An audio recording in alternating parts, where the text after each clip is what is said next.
Com o passar do tempo, várias mentes se ergueram. Mentes estas que nunca aceitaram mudar a sua forma de pensar perante o sistema. Mentes que não se calam vendo as constantes situações de injustiça.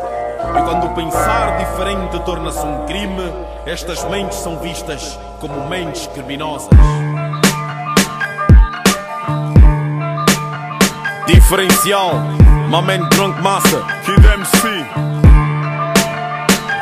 Check and Sound. Os grandalhões é mente manipuladora, pertencente a pessoas duras e transgressoras, desprovidas de sentimento de compaixão, mente criadora de toda guerra e da confusão.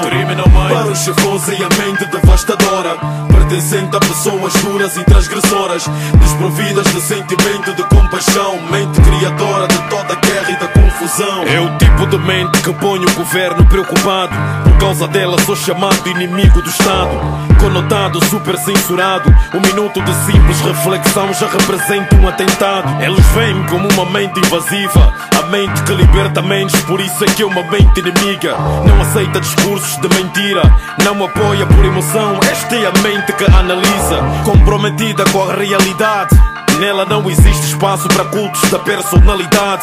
Mente que não se oprime é chamada mente criminosa, porque ela ameaça qualquer regime. Até líderes religiosos a rejeitam, porque esta mente não aceita ser possuída por suas crenças. Jamais reduzida, jamais corrompida, ela não se curva e perante a verdade é submissa. Eles não querem que tenhas essa mente, não querem que a situação sociopolítica seja diferente. É muito fácil dominar ignorantes, por isso nos querem longe pela mente ser contagiante.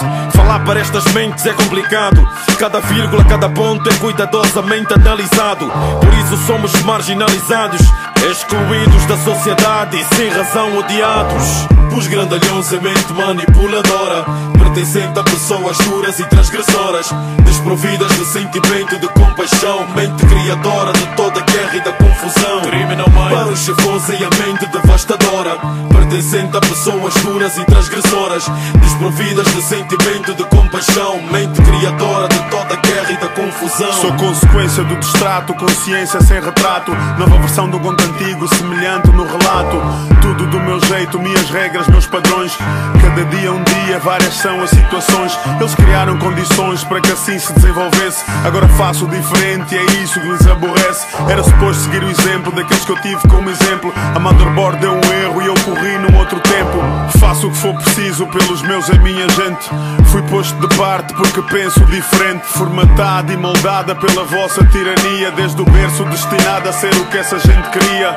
Digo o que penso, reclamo e protesto, preocupo-me contigo, comigo e com o resto. Mente que vive na margem mas está sempre no meio, excluída, afastada, pisada sem receio. Sou a mente do AKM e do AELEN, do KCM que todo um govulo treme, incompreendida e desprezada por quem distorce e deturpa. E se cheguei a esse estado vocês sabem de quem é a culpa, nega. Os grandalhões é mente manipuladora, pertencente a pessoas duras e transgressoras, desprovidas de sentimento de compaixão, mente criadora de toda guerra e da confusão. Para os chefões é a mente devastadora, pertencente a pessoas duras e transgressoras, desprovidas de sentimento de compaixão, mente criadora